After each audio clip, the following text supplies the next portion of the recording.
we are. Hello. We're back. Hi.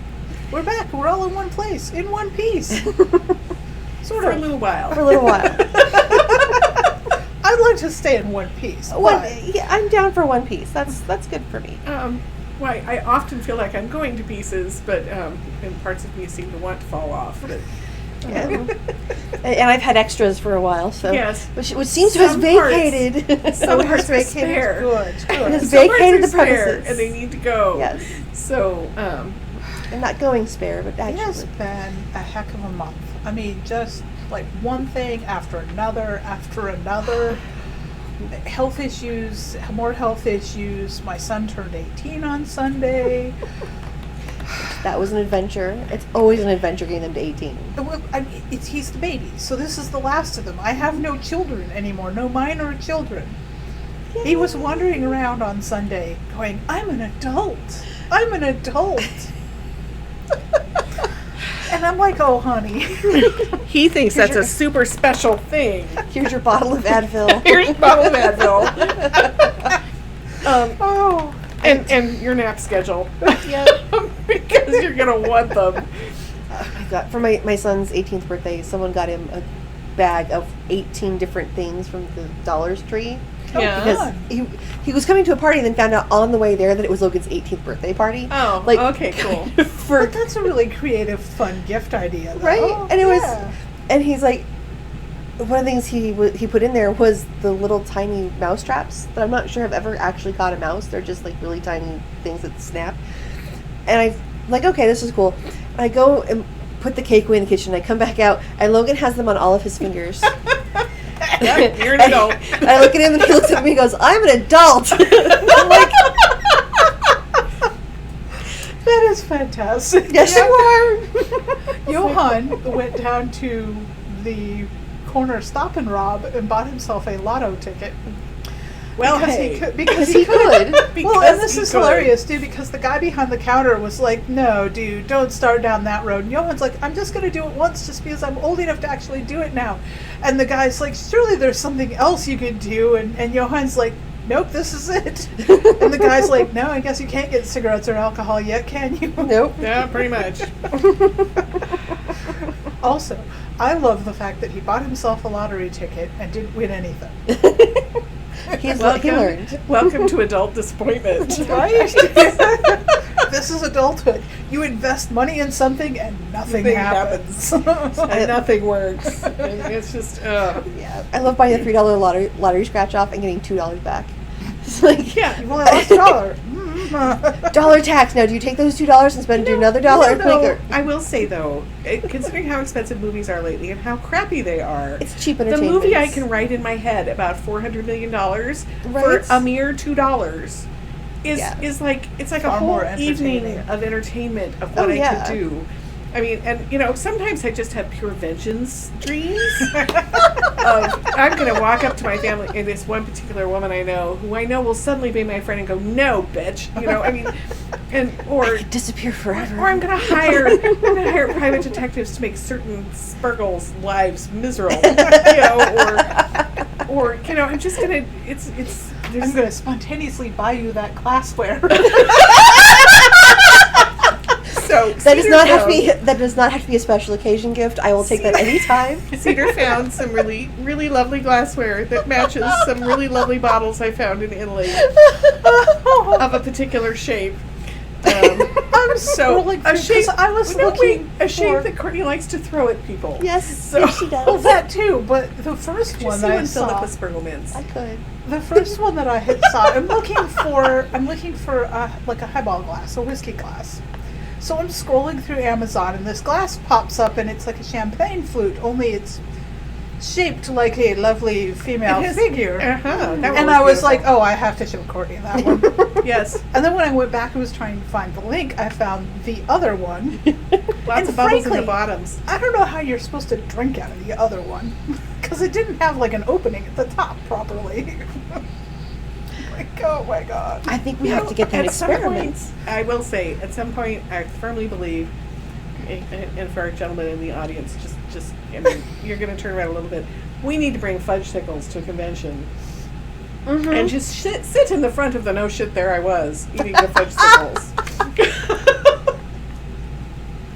Can I make mine a cherry pop? Sure. I'll hand out banana ones. You K-pop can do the edition. frozen bananas dipped in chocolate. Those are actually Oh pretty yeah, good. those are pretty good. Uh-huh. I'm just, and every time they tell a story, just take a bite off the end.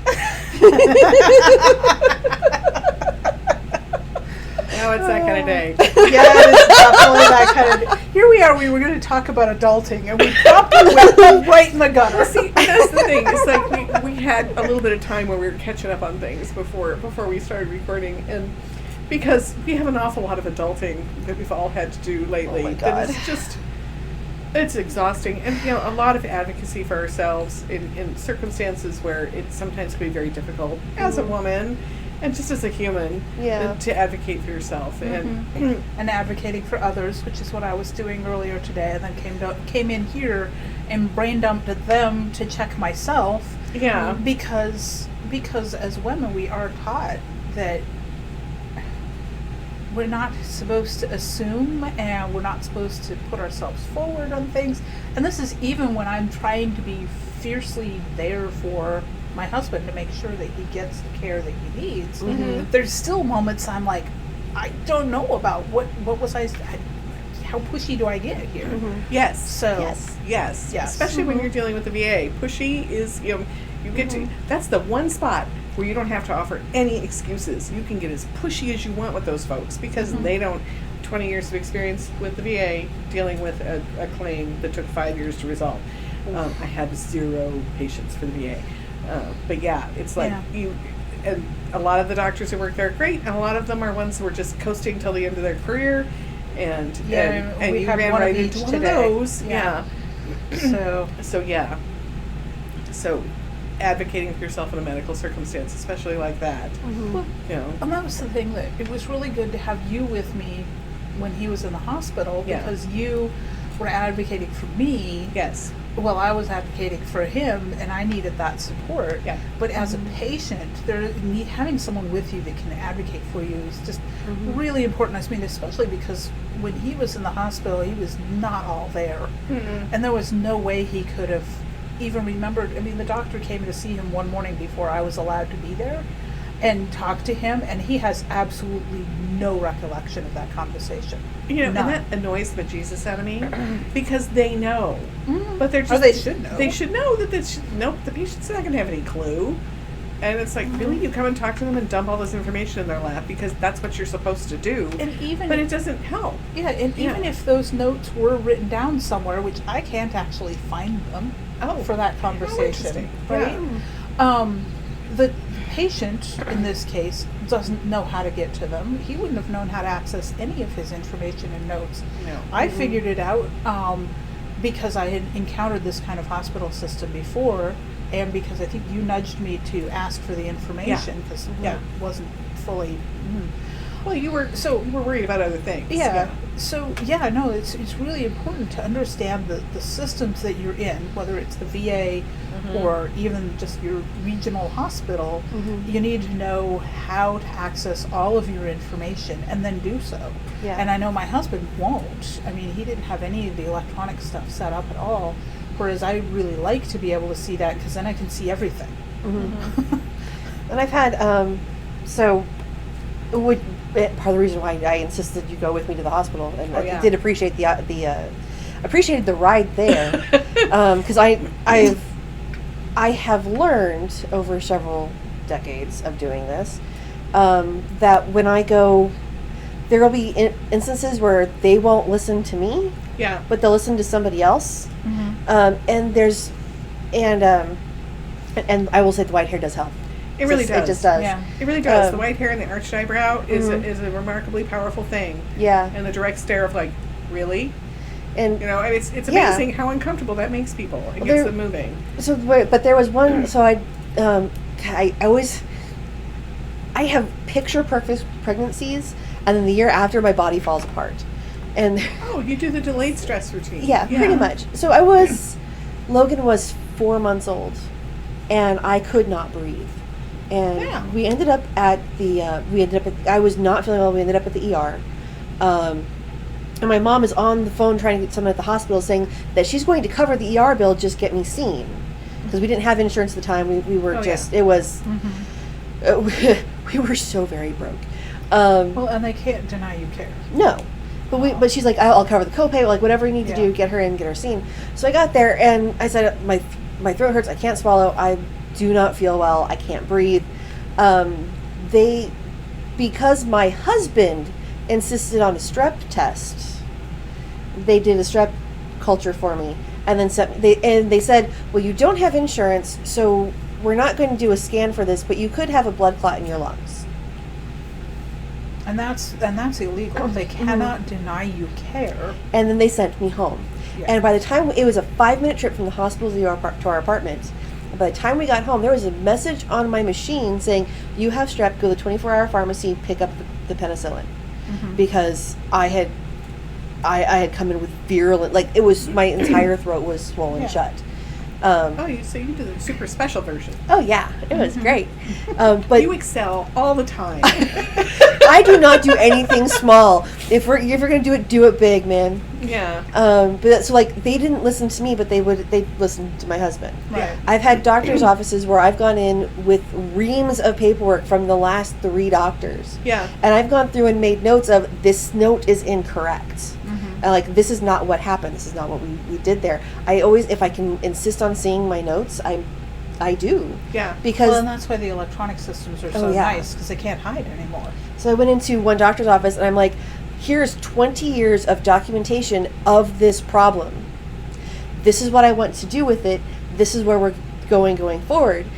And it was the first doctor that ever actually listened to me and go, okay, so obviously you've dealt with this before. You understand the terminology. Let's take the next step. Yeah. And there was so much stuff that I was actually able to do with this doctor because he listened and read the notes before I got there. Yeah. I mean, you find this across spectrums too. I mean, we were also talking about an issue as a creative, where you run into circumstances where people feel like they can just do whatever. You know, you have to be a really strong advocate for yourself in your creative endeavors. Yeah. And the problem we have as creatives is we desperately want people to like us. And it's true. I mean, you put something out in the world, it is an incredibly difficult thing as an artist to peel the onion and show yourself to the world through your writing, through your costuming, through your art, whatever it is. And that puts you in a vulnerable space emotionally. Yes. It really does. Tell me my baby's beautiful. Tell me my baby's pretty and maybe you'll pay. And of course, because we all have imposter syndrome, it's like, well, maybe it's worth $100. You know, it's like, people know that. People know that, and they take advantage of it. Yeah. I mean, and there's something odd in our society about it is okay to try to talk an artist of some kind down on their price, or just say, oh no, I'm not going to pay you that, I'm going to pay you this. Right? Yeah, well, I mean, if we look at the difference between a doctor and an artist, you're not going to bargain with the doctor over your bill. But they think they're going to bargain and negotiate with the artist and say, oh, well, I can only afford to pay this much. Yeah. The thing is, I will bargain with the doctors over the bill. Yeah. Well, yes, and I have too, but that's been a recent thing. Me too. But it's also something, I mean, I have my Dickens Fair story, if you guys can put up with that one more time. Because people here haven't heard it. But what you run into is when you are at art fairs or things, or books, or selling your art, is people will come up and say, "Oh, that's way too expensive. I'm not gonna pay you that. I'll pay you this much." Yeah. And I have no patience with that. Because I know my value and I know that what I do is good. I mean, when you're still starting out and stuff, you're like, "Is my stuff good?" Yeah, your stuff's good. You're putting it out there. Own it. Yeah. My response to this woman, she's like, "Oh no, this cape is far too expensive," and I was like, "Oh, it's a fair price." And she's like, "Oh no, I'll come back in 20 minutes and give you $200 for it." It was a $600 cape. Thank you very much. And I said, "You, my dear, are not my target market. Kmart is down the way. Run along." And she was like, "What?" And I was like, "Go." I said, "You're not the person. You're not my customer." She's like, "Well, you don't want to." And I said, "There's 7,000 people here today. Go away." And she left. And it sold like 10 minutes later. Somebody walked up and like salivated and threw their credit card at me. It's like, because technically it was really kind of underpriced. But people do that, and you do not have to accept that. I mean, if you put the work in, I'm sorry, I was looking at some anthology calls, and they're like, 5,000 to 8,000 word story, we'll give you $50 once. I'm like, what?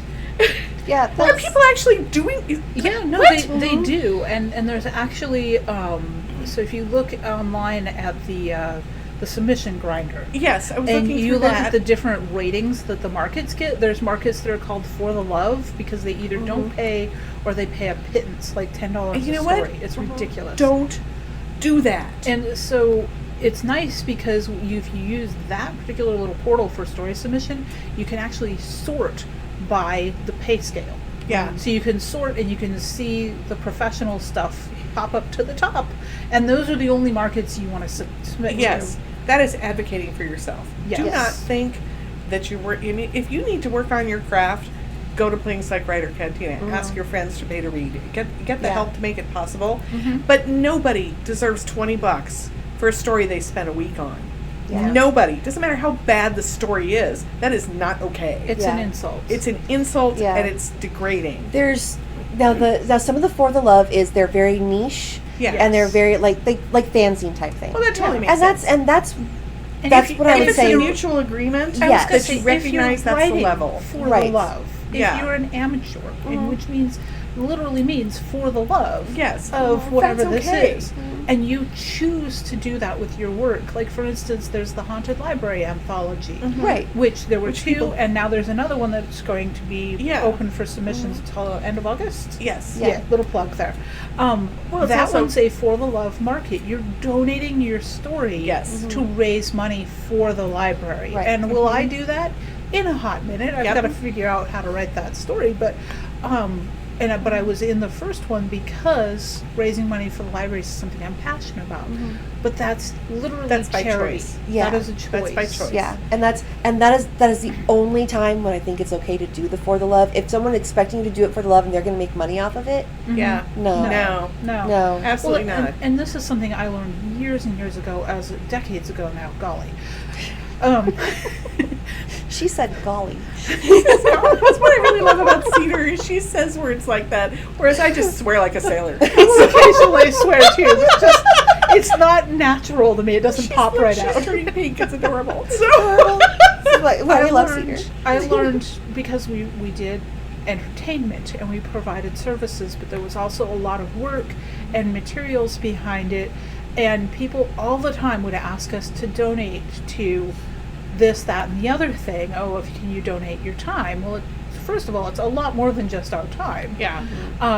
And second of all, we learned that if we did a freebie, more often than not, we would be shoved into a back corner. We would get no publicity. They don't 'Cause- respect you. Right, because this is what the whole work for exposure, and you're going to die of exposure. Yeah, people die of exposure. Because so. they say, oh, we're going to give you exposure, but then they don't really. No. Yeah. No, So it's disrespectful. they don't value you. Yeah, and it they is don't disrespectful. respect you. I mean, it's... Whereas it's, if you walk in and it's $1,500 for the show, you get top billing and you get Yeah. publicity and news articles. People value what they pay And for. yeah, they pay. If They it do. hurts them a little bit to get it, then they're going to respect it a lot more. it's a value for value trade, and if somebody comes at you with a low value, it tells you what they think. Mm-hmm. You know, I mean, and if they come at you and say, oh, we're going to do this for you, and then, oh, no, we're going to do this. Yeah. Which I've had experience with large arts organizations who I did a workup for a budget. I gave them a whole spreadsheet with how much everything was going to cost and the time to produce and the dates, the deadlines, and how much materials would be. And I've submitted that and had it approved by the organizations, and then had them in the middle of it say, oh, we're not going to do that. To which my response is, do you really want to talk to my lawyer? Yeah. I said, because that's where we're at, and because I always kept myself as a vendor separate, who had a separate vendor contract. I had one right in the middle of production stopped paying the weekly deposits, and I sent them a note saying, well, since you're not paying the deposits anymore, I'm halting production. On a very short run production, we had a very limited amount of time to get to stage. And the particular director chose the photo shoot at the major newspaper to try to get in my face about it, while we're standing next to reporters. She who talks in sound bites is not the person to beard in front of a reporter. And it was like, saying, well, he said, we have to keep going. And I said, you know what? I said, I'm a vendor. I'm not an employee. You will not treat me this way. Your financial difficulties are not my issue. Mm-hmm. I said, if you cannot pay for the production, then the production stops. Yeah. And the arts reporter was right there. And I was like, hey, Bob, how you doing? So, and something that But it matters. You It don't put up does. with that. Well, and then there's the other thing of an agreement. Yes. So it used to be, there was what they call the handshake deal. You talked Yeah. about it, you shook hands, it was there. And then you usually firmed that up with your paperwork afterwards. But the agreement began at the handshake deal. These days, and this is something that I learned back when I was still doing the face painting and the balloon twisting and stuff, an email is a legally binding document. It does not have to be a signed contract. The agreement begins when there's actually an agreement, not whenever the paperwork catches up to. Yeah.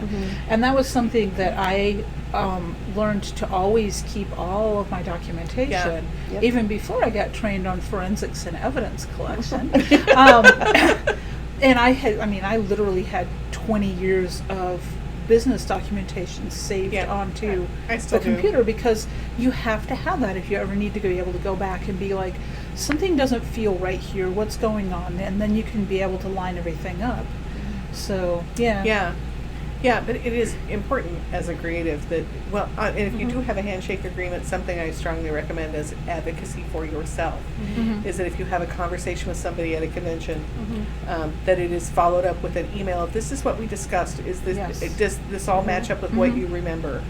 And I've been doing that because WOW was LibertyCon like that. Yeah. You know, so so that's not just advocacy, that's just good common sense of getting it all written down. Yeah. Will both of you still remember everything? well, and it also it heads off. If you do that immediately, you know, taking care of yourself and your business, Yeah. it creates goodwill. Yeah. Because people know that you're straightforward and you're a straight shooter, and you want to make sure that everything is clear. Those things really matter in business relationship.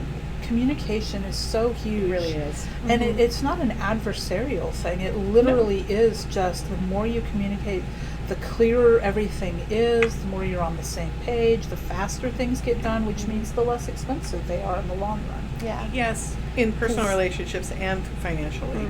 Yeah. And having to pay for a rush deal or a, is much more expensive. And I, quite frankly, there have been times when I have charged 3 and 4 times extra for a rush for something that would have taken me the same amount. It would take the same amount of time, but I only have a week to get it done instead of 6 weeks to get it done. And you have all the other stuff that you already had scheduled in there. Yeah, no, so I charge extra for the rush just because I have to. I have always done rush fees. Oh, yeah. Yeah, you have Well, to. and part of that too is if you are very good at getting an enormous amount of stuff done in a very short space of time, because you're good under pressure, people come to expect that you will always behave that way. Yes. And it teaches them that they can always come to you at the last minute. And but if you make them aware of it financially, that what you are asking is not reasonable, and Then they'll that way respect your time. you don't put yourself in the position of training people to think that you can save things. The 3 of us are notably bad at this. Getting better. We're at getting it. better. And We're I just having had to work on our boundaries. I actually just had this conversation in Discord. really? And Spikes. In the art channel, somebody pinged me and asked me about how do you figure out what to charge for book cover design and stuff. And I'm like, well, this is, and I didn't get into like specific numbers because that wasn't the question. It was basically building up to it. But I pointed out that one of the things that I've done over the years is I've gotten to the point where I'm really quick. Because I have the skills, I have the tools, everything lined up. If I get a coherent statement from the client as far as what they want, I can turn a book cover around in no time flat. But I still charge commensurately because it's not about how long did it take me. It's about the whole build up to now. You This just is where I'm touched on another one of my questions I get all the time at Dickens Fair. People look at my capes, and of course, if they sew a little bit, they're like, "How long did it take you to make this?" I say, 40 years. Yeah. And they're like, "Wait, what?" Yeah. It's like, I'm very good at what I do. It's taken 40 years to get very good at what I do. And what you're trying to do is figuring out what my hourly wage is that I pay myself. Yes. Yeah. And they're like, oh. And I said, and I pay myself a living wage Yeah. for the time I spend on my capes. Mhm. I can measure it with my experience. Yeah. And they're like, oh, okay. And Well, when you explain it that yeah. way. Yeah. Well, when I explain to people, I do 30-minute consultation calls. Not even a full hour. 30-minute consultation calls, and I charge for the time. And you should. Because I'm charging for 10 years of actively learning a business Yeah. that and distilling the information you want into 30 minutes. Yeah. 30 minutes of your brain Mhm. should be very expensive Mm-hmm. because it's worth it. And Yeah. time has value. I had this conversation with a lovely young man at the farmer's market the other day. I bought the last packet of cookies. Yes. He and Oh. his wife, they bake. He's like, I'm clumsy. I don't decorate, so she puts me in charge of the cookies, Oh, I love it. and I'm That's like, great. okay, dude. But That's and I good. got to meet their adorable little baby. But he's standing there and he's got one packet of cookies. Like, please buy my cookies, and then I'll be done for the day. I was like, okay. Well, we had this great conversation, and we were talking about business and rates and stuff. He found out. I forget how I mentioned it, but I've mentioned that I'm balloon twisting a face painting, and he lit up, and he's like, "We've been looking to hire someone," and I'm like, first of all, you can't afford me, and second of all, I'm retired. But no. one of the things he was talking to me about was that there's another lady there in the farmer's market, and she charges $2.50 for the equivalent packet of cookies that he charges $5 for. And he's like, I don't know how she does. And I'm like, because she's not paying herself for her time. No. She's probably, and this isn't even always the case, because I've seen this happen over and over with Yeah.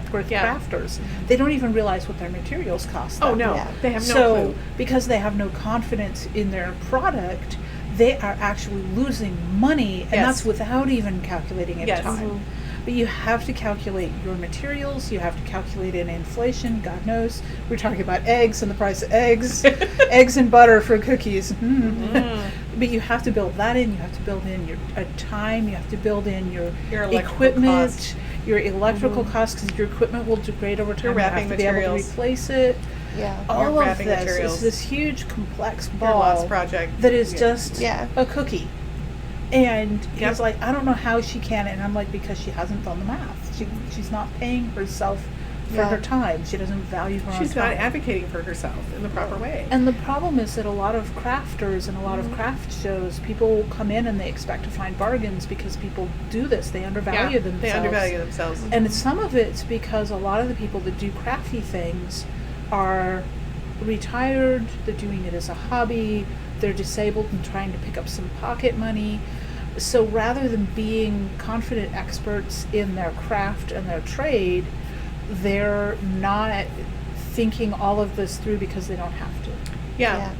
It's And like, I've seen this so many times in well, craft and I see it fairs. in young authors. I'm seeing it in a lot of young Mhm, authors yeah. that we're running into, and because Reckoner Press is so different in how we approach it, it's like, well, you can go get the base pay.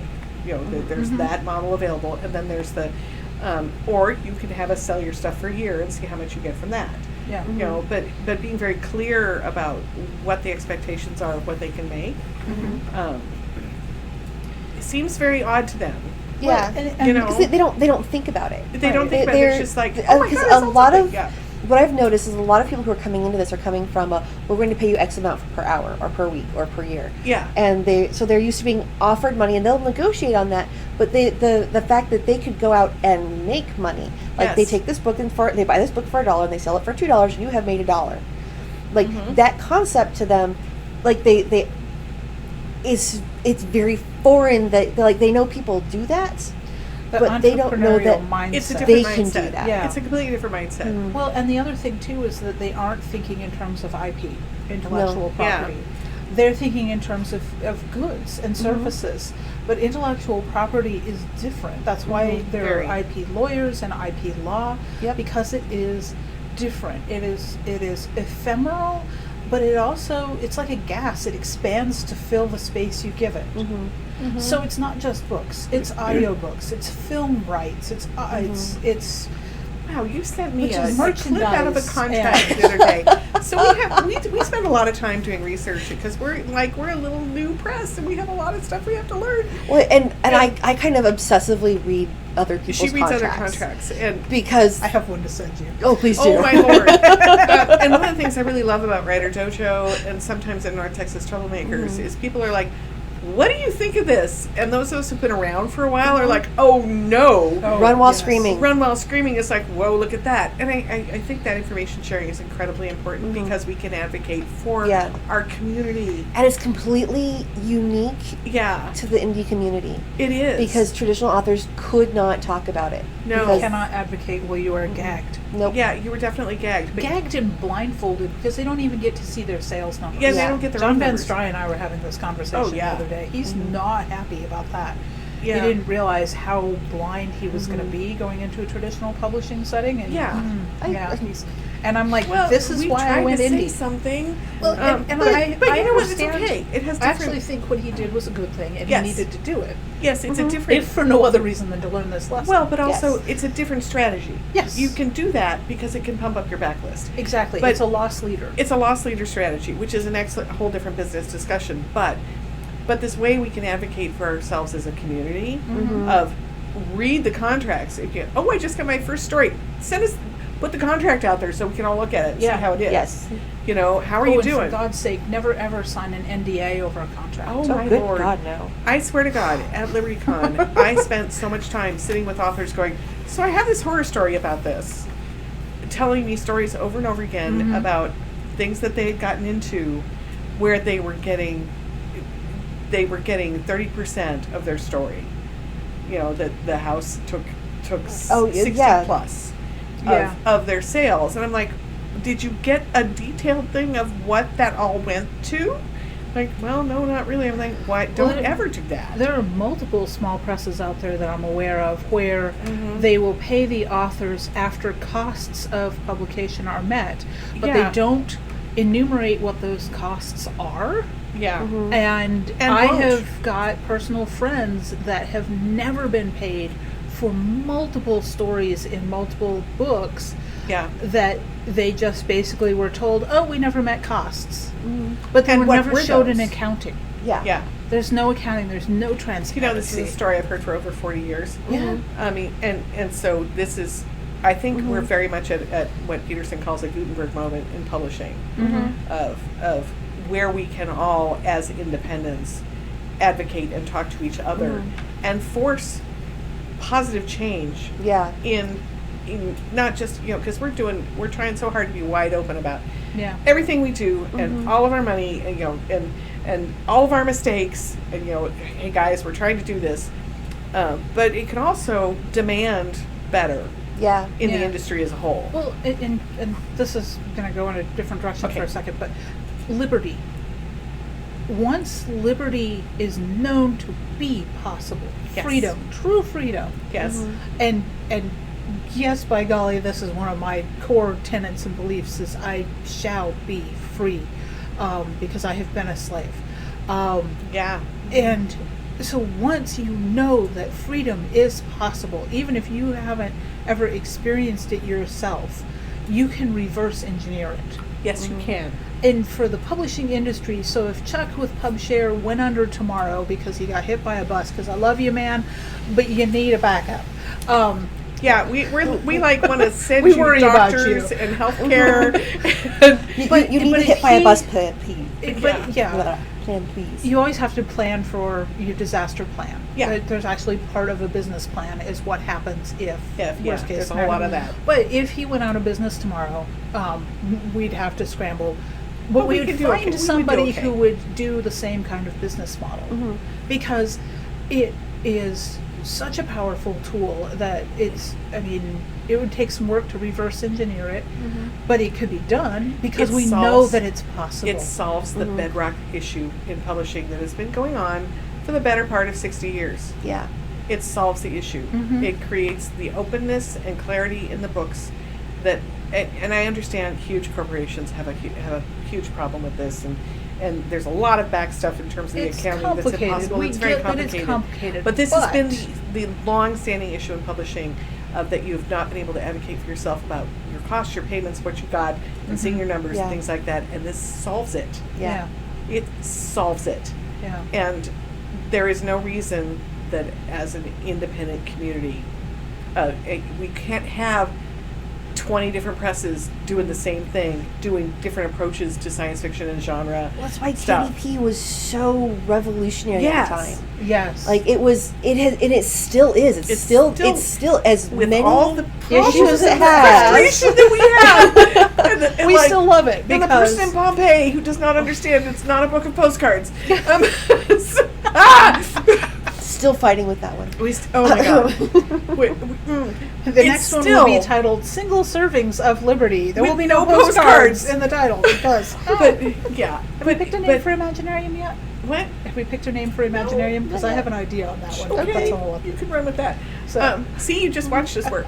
But the thing is, too, is that it allows us all to advocate for each other. Yes. In a way And that I find and to share information with data. Yeah. Yes. Mm-hmm. Well, yeah. Both Jim and I got asked about numbers because both of us put out. I put up on Mad Genius, and I linked to Jim's post on his blog on Old NFO about the actual numbers that you see when you go in and you look at the different reports. He was doing KDP and I did PubShare. So we did this. We actually planned this and did it together so that people could do look at both of them. Yeah. And both of us, now I chose not to show some numbers because they weren't my numbers to show. Yeah. But I left the numbers in. I didn't black anything out. Jim, same way. I left the numbers in. He didn't black anything out. We have nothing to hide.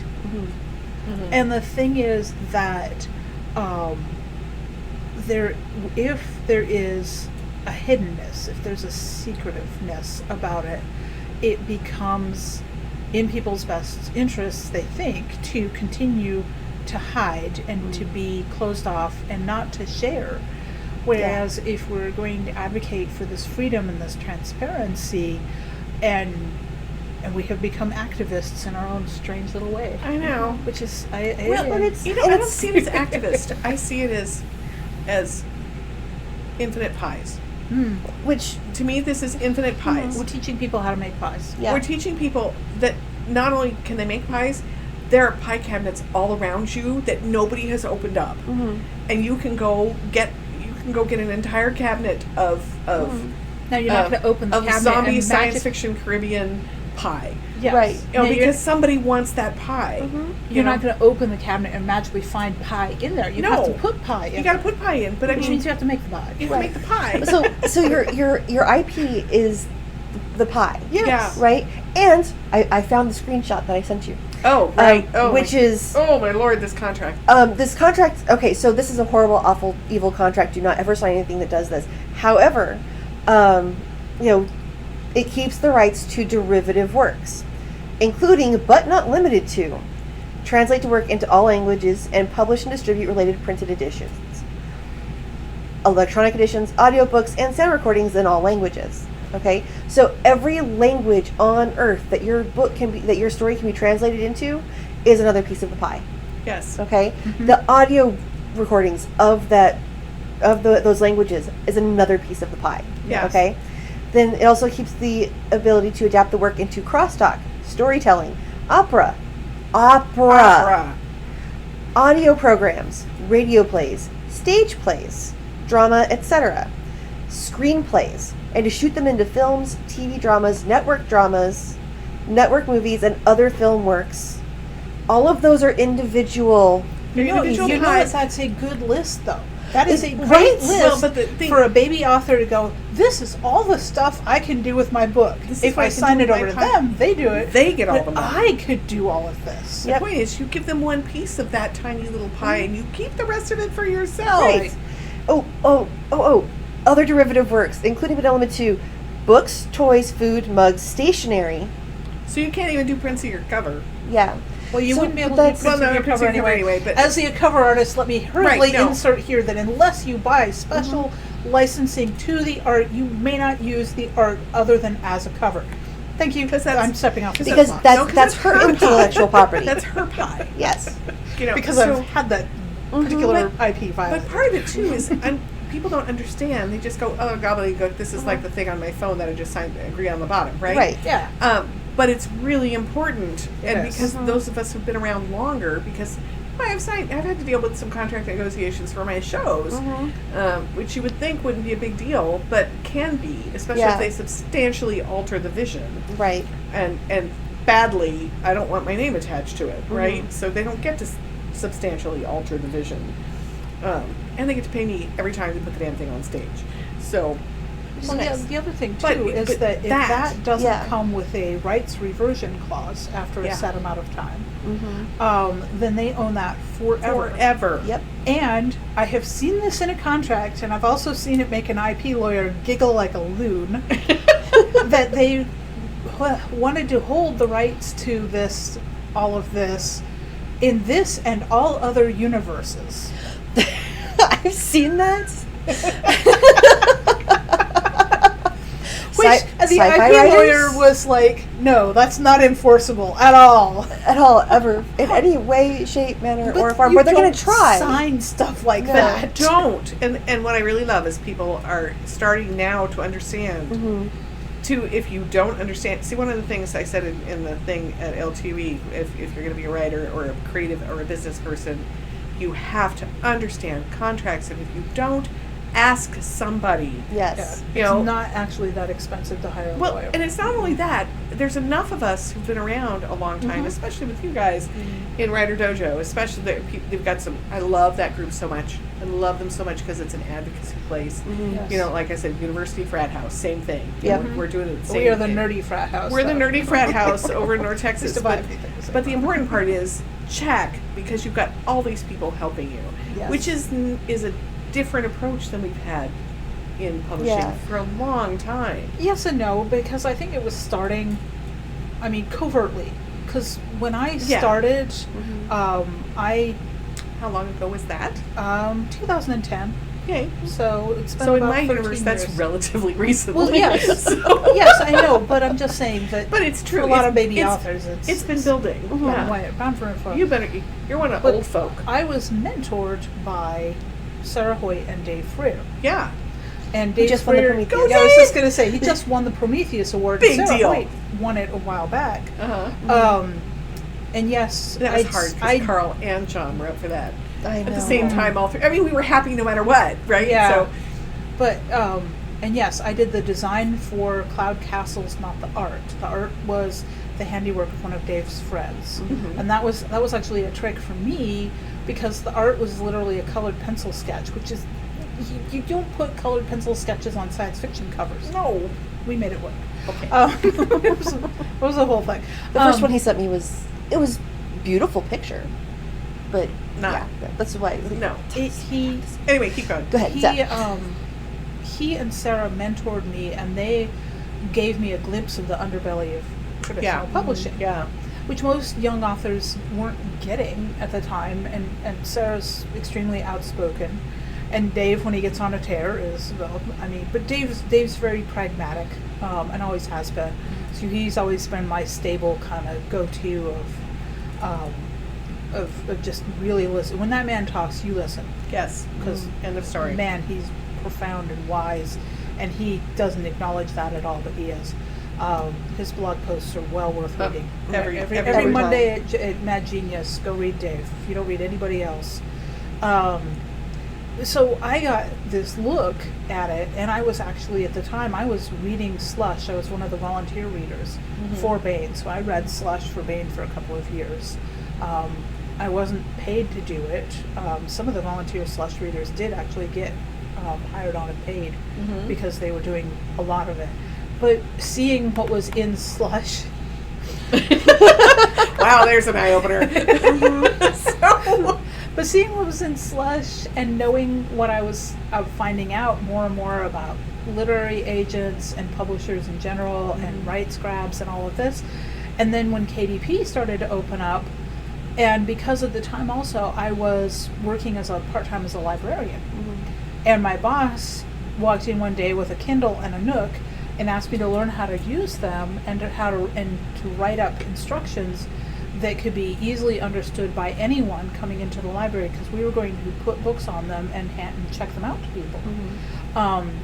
So he had me go through both of those, and so I got this early on knowledge of the e-readers Yeah. that I might not have gotten otherwise, and how they worked, and the upsides and downsides to the different ecosystems of the Nook and the Kindle.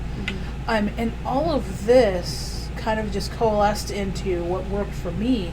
But there was not. I mean, I got called and threatened for reporting what was said about a contract at a panel on a con one time, and I got threatened with lawsuits. The con chair called and threatened me because I had written in my blog what had been said in the panel, which kind of took me aback. And there was like half a dozen of us in that room that wrote about it as well, because it was just so astonishingly horrible. Yeah.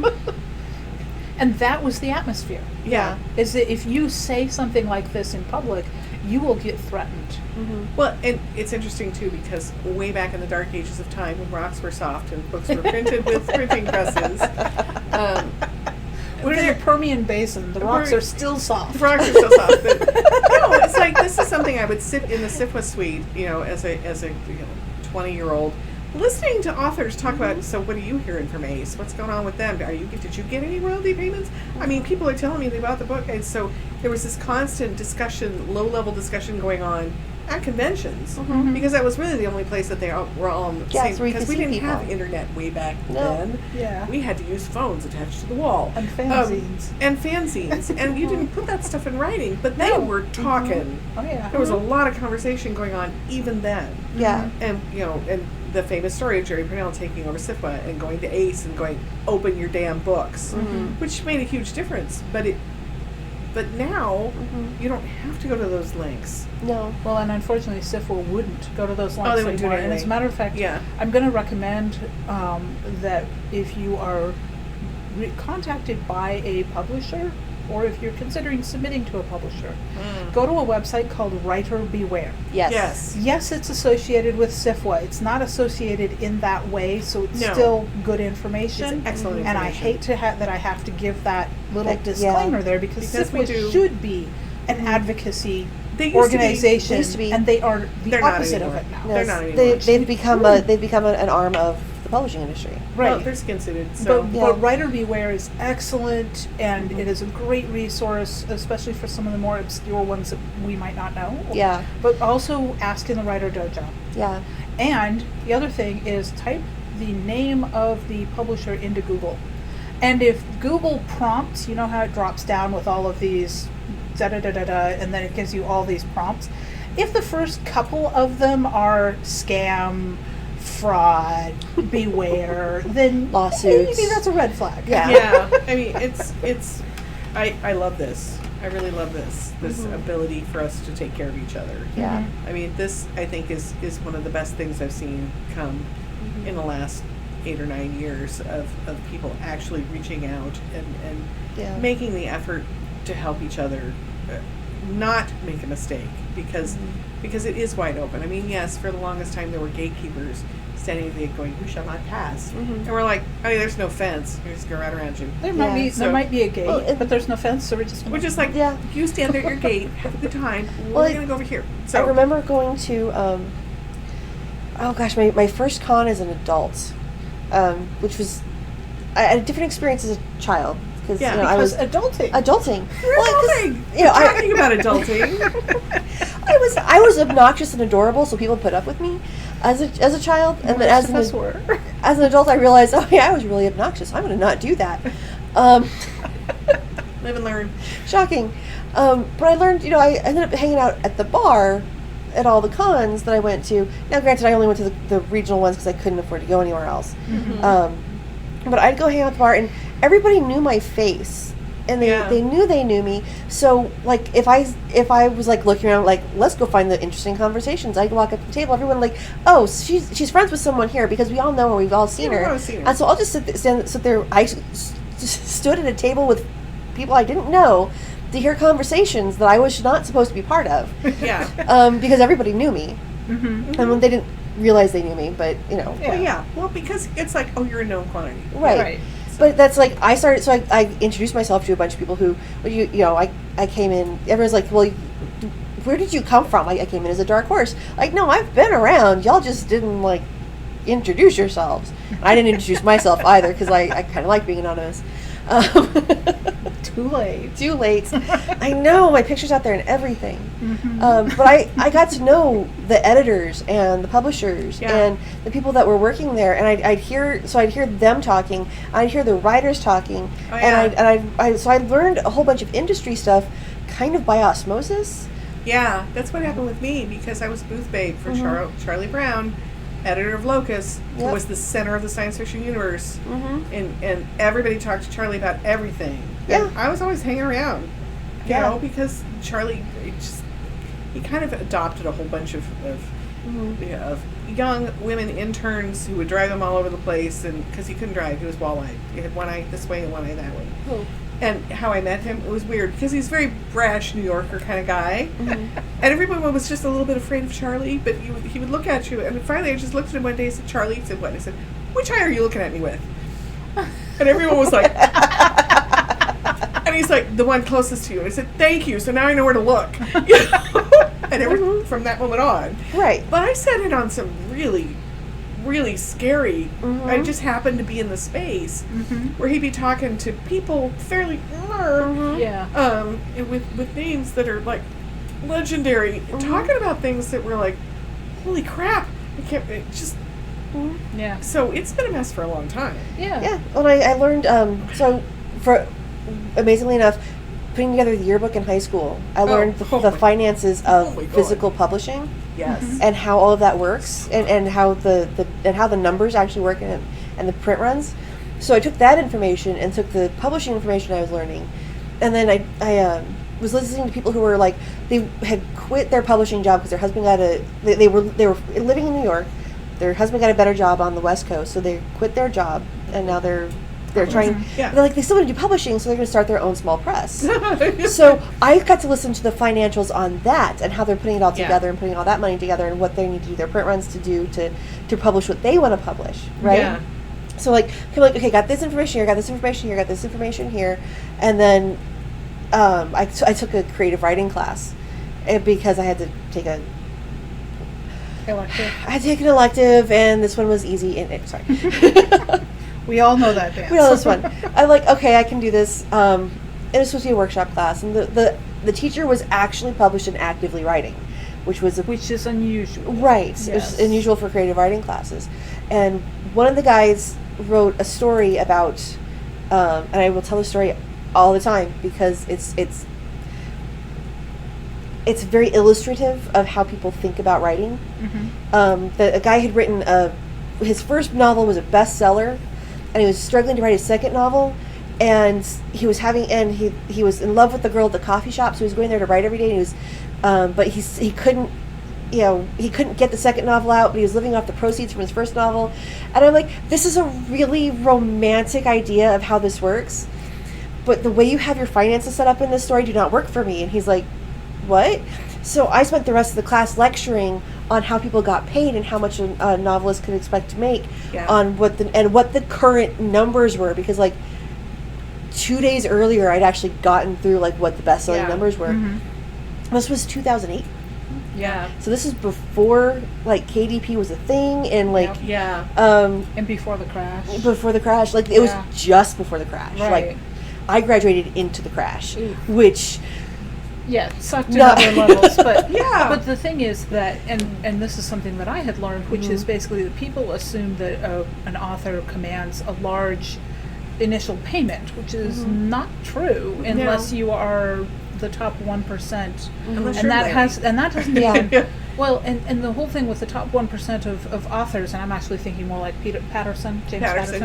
And Larry is fantastic, but Larry Patterson and Grisham and those guys, they're making a whole other level of. I mean, how much money did his agent steal from him? Like $2 million, and he didn't even notice. But that's why I have an issue with agents too. But that's a whole other thing. I can tell you agent stories. But the thing is that people assume that writing nets you a lot of money, and the reality is that the current advance is, I think, $3,000 to $4,000 for an established name, not a brand noob. A noob might get $1,000. That's about, because I was looking at, and this was 20 years ago, I was looking at the Harlequin. I have that feel all the time. Right. Okay. So there was I have an 18-year-old. Oh my god.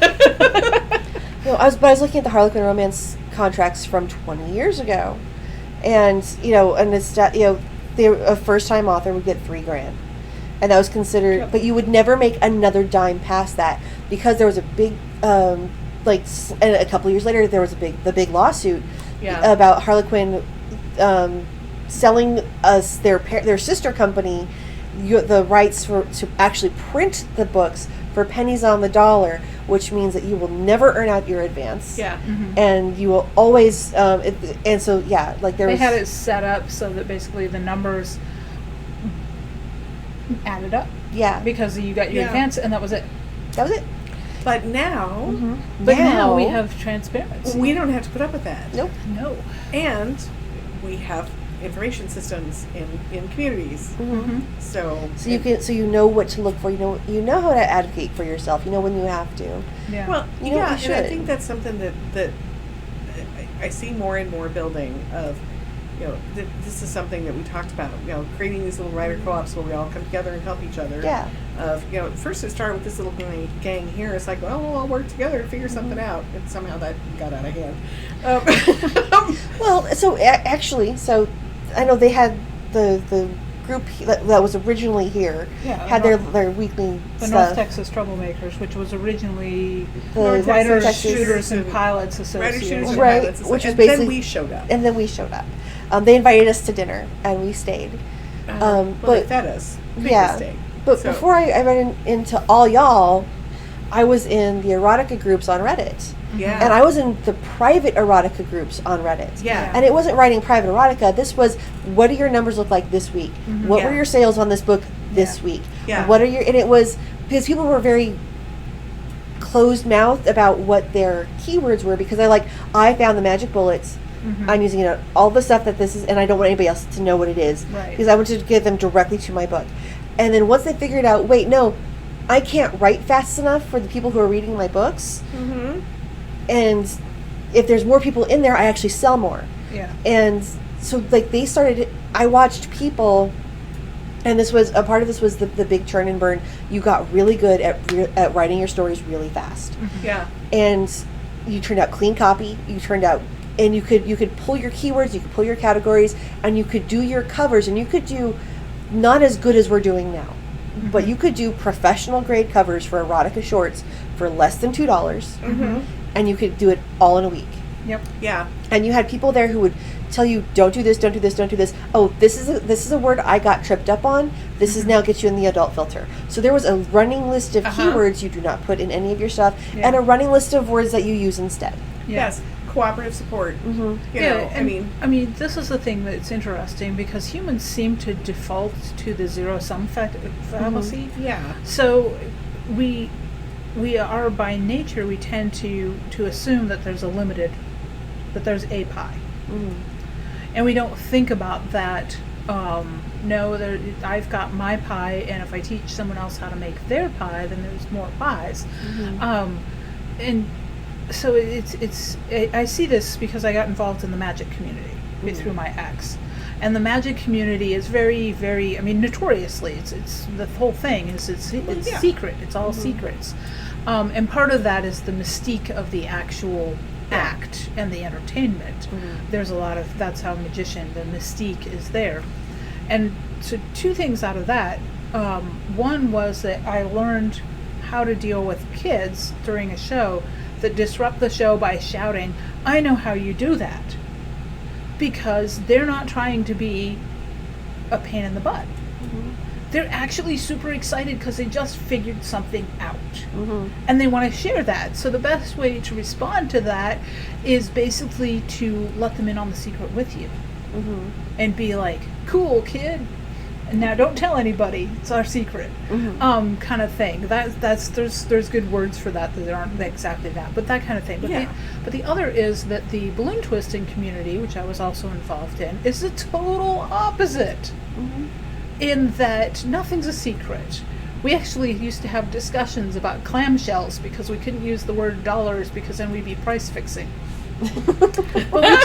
So we would talk about rates and how many clams are you charging an hour kind of thing. But all of the like tricks and techniques, and not just for the balloon twisting and creation itself, but the business stuff, all of that very open. And the magic community is all like nope. And the balloon community is sharing, and unfortunately COVID killed a lot of that, and I'm retired, so but yeah, I've seen both and how they work, and there's a much more fun dynamic to the community that's open and sharing and hanging out and jamming. Yeah.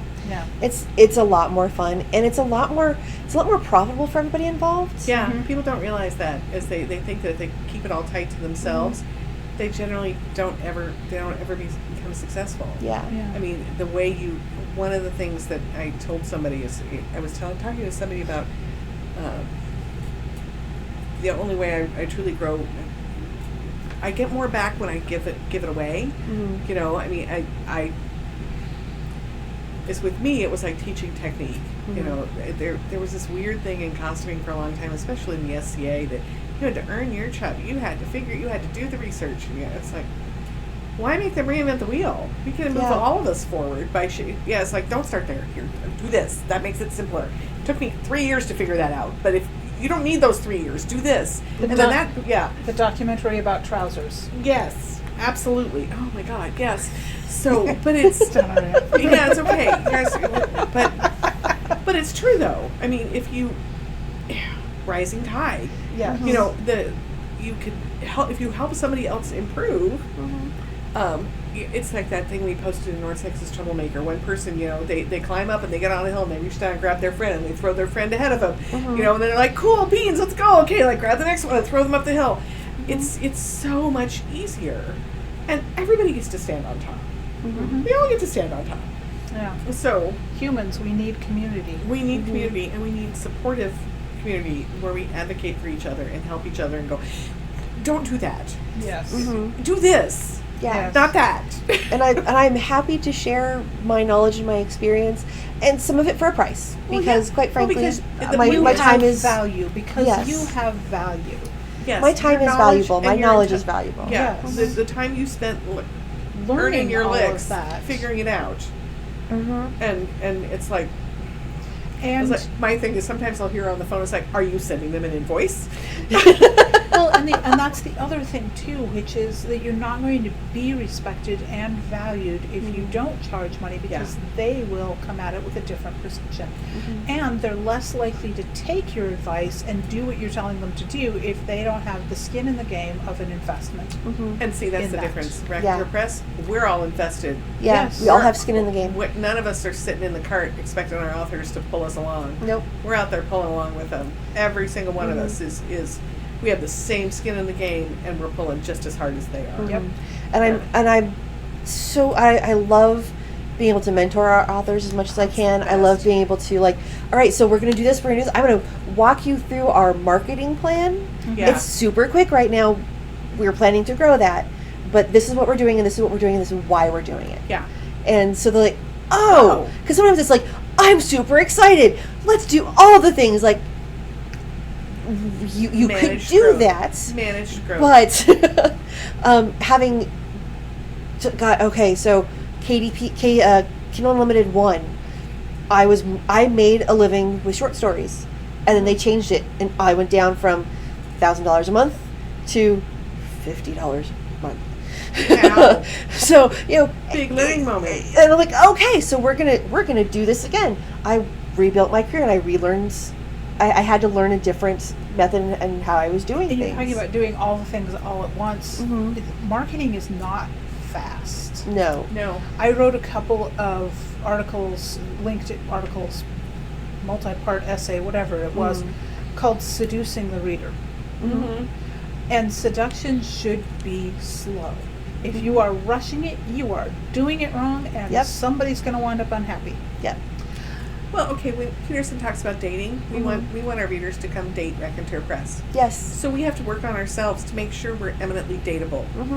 And that's what we're doing right now. Yep. We're making ourselves eminently dateable. Yeah. We're making our mistakes, we're taking our licks, and we're taking fewer than I took Yes. that month when I saw the cliff. Yeah. But because I learned from that, and I rebuilt another career, Yeah. and I'm like, okay, now I'm building another career with other people. Yeah. It's, and I'm keeping this other one going. It needs some refurbishment, but we're because of everything that I learned, we're able to do and have that. It's going to be quicker growth. At least it's going to feel remarkably slow for all of you. Yeah, but it's not. No, it does not. We're moving real fast. From the We are land moving- of building a career from scratch. Yeah. This is like breakneck speed. Somebody Yes. pull the percheron back so we don't fall off. It very much feels like a roller coaster. We're on this outrageous roller we're coaster. doing our best right now to make sure that we don't go too fast and accelerate off the rails. because they haven't been built yet. Yeah. So the thing is, we don't want to lose our ability to advocate not only for ourselves but for our but authors. for our newbie little baby authors, because we want to spin them off and we want them to grow up and be their own and make their own dinner and Teach them how to be independent. yes, Whether they're publishing independently or if they're publishing through someone else, they still have to be we able want to to do give them all the this. tools to make that possible. They're going to have a view of what it should look like Yes, and how to make it happen. next generation of publishing, Yeah. because there's no reason to stick with what we had. No. Yeah. There's Yeah, we get to be an incubator. Yep. Yep, and we're going to make mistakes, but Yeah. the point is that that's what we're trying to do, and so, and like I said, it's all about advocacy. It really is. It started that way, and that's Yeah. Yep. And I really appreciate the people who have come along for the ride so far. I Oh, appreciate wow. I appreciate the patience when we've screwed up. I appreciate no, really, I have 50 emails to respond to today and I forgot you. I'm so sorry. yeah. It's my bad, but it's also like, thank you for your patience and your grace for giving us the room to Growth is like that. grow. And because- we do our best as a company to be professional, because I think all of us have had encounters with other ones that are not. So we have a model of where we don't want to be, so that really forms how we want to be, because we want to be Yeah. professional. Yeah. So Yeah, we're that's not all good. We're not doing this just for the love, but we love it. Yes. Well, for the moment, we're doing it just for the For love. the moment, we're doing it for the love. I don't know about you guys. I hate royalty payments. Well, so do I, but it's like we're It's working not on- quite paying my rent yet. Oh, no. So it's, No, but we're getting I there. don't expect it to right now. I mean, No. dear God, if it was, I'd be worried. We'd be on the floor in panic attacks. That's where we'd be. It's So- a slow process. It's a slow build, because Yeah. get rich quick is always going to end in disaster. Yes, Yeah. unless you buy a winning lottery ticket. yeah. Even that comes with problems. I'll take them. Yes. Because, like I said, I have the revenge fantasies and then I have the happy fantasies. So you and I, what we do with those fantasies is we write them down and we make them make money. Uh-huh. Yes. I make the voices in my head pay rent. Yes, I hire people to do things. Yes. So you two are herring off to Imaginarium. Yes, we're going to Imaginarium, where we don't actually have to work all that much. Now I've wrecked it. I'm sorry. Where's some words? I just blew it. No, really, we're going to Imaginarium to support Jim Curtis, and his nomination, and several other friends who were nominated as well from Three Ravens Publishing, and, Yes. and to go meet a bunch of new folks Yeah. and check out a new neighborhood. And to hang out with some of the people that we are pleasantly surprised to be finding there. Yeah. Apparently, Arlen Andrews is going to be at Imaginarium. I know. I'm so looking forward to seeing him. I need to actually thank you for letting me you make know this what? sticker. You know what? No, here's the thing. He just had a story rejected by Clark's World. I think we should go ask him for it. So. I think we should. Yes. Yeah, Ooh, I yes. have no shame. I don't either. So, well, I told you, okay, so it will come out eventually, but the story of how I got a story from Steve Diamond. He told it. It's wrong! He missed a couple parts because he was obviously busy, but we have no shame because whatever. But no, we're going to Imaginarium, which is in Louisville, Kentucky. We also get to stay with some lovely friends who have a pool. A pool and a bar. And a bar. I'm down. I'm down. And they We're get to so meet in. my mother. And Yes. meet your mother. So I'm picking up a car on the way back. So we may not come home till Tuesday because a whole day Monday at the pool seems like a good thing to do after convention. And we're looking forward to it because these are friends we haven't met yet. Yeah. So, Which, if you guys don't get home until Tuesday, means that next Wednesday may be a live stream. yeah, we could talk about Imaginary. We'll do a live stream next week. Yeah. Because we're due for one. Yeah, we're due for a live stream, and the whole process of uploading video to YouTube takes time. Yeah. So we can't do a recording and then upload it. It's not that easy. Yeah. No, Speaking of learning processes, but The things we're learning this year. So- we have learned so much. so expect probably a live a Next week after week. you see this. Yes. Next week. Next week. Yeah. Next week we'll be live, sort of. And probably sunburned. And don't but we I have a don't care. book launch? So Space Marines 2 comes out Friday. Friday, yes. And Imaginarium postcards. We're doing Opens, another launches. postcard challenge. Submissions. So you can request via email. Yes. Yes. Email, because we're at a convention we realized at LibertyCon, we just... You know what? One of the good things about pushing as hard and as fast as we are is we're hitting our limits quicker. Yeah, and learning what we have to change. Yep. Yep. So I am going to put out the promo information with all of the information on it that you need to ask for an image prompt for the Imagine postcards. And it'll have the email address on it more than once. It'll also have the format instructions, the deadline, all the usual stuff. I'm going to put that far and wide, not just on Facebook, but please request the image prompts via email, so I don't have to try and keep up with all the socials all over the place.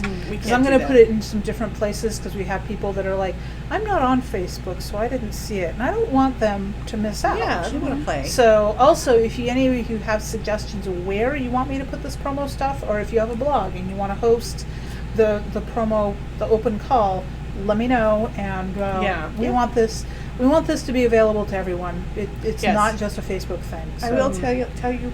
So I'm the one who gets to sort them when they come in, because we are very exact about the rules. 50 words. 50 words. If there's a hyphen, some word programs count it as one word. If it's not a normally hyphenated word, We count it as it's 2 words. It's not one. So if you have a question, ask it before the deadline. But also, it's surprising to me how many professionals we know, professional authors who have submitted, sent it to us in an email. It's like, it's supposed to be in a document. Is this a DocX thing? Didn't put their name on it, didn't put their email on it, put it in some weird ass font. And I'm like, these are like, nope. And I have no mercy because 48 words. 48 words. 52 words. We can't have mercy. We get so many submissions, and we can only take 20. This is training, guys. Yeah. This is trained to do exactly Detail what the oriented. submission guidelines are. And they're probably different with other people. But the thing is to learn to do exactly what is requested of you when you're submitting. Yes. Because, boy, more than anything, I had some lovely folks do they put their name and their email and the name of their story, but they put it into a header. Google Docs strips out the header. Plus, I have to be able to copy all that information to put it into the tracking form. I'm like, nope.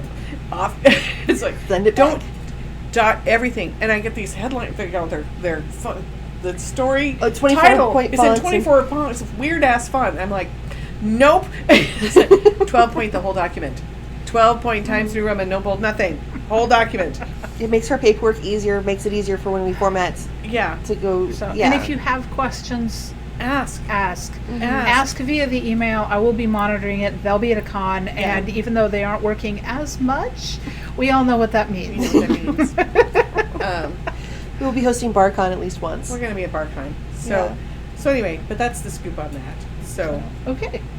and I think that's probably a wrap for this evening. I think it is, since we're over again as Okay. usual. As do that. usual, I mean, We when just do we have a ever lot to stay under say. an hour? We have a lot to say. We do. We do. And We're we never enjoy really saying done. it. Nope. I mean, we talked for an hour before we started. So Yeah. Yeah. Our prerogative is women. So our prerogative. My poor period. husband True. is like, he told me he didn't expect to see me again until later. Okay. Yeah. All right. All right. We will see you next week. Thank Next you week very much live for. stream. Yes, we'll see All you right. later. Thanks for hanging out.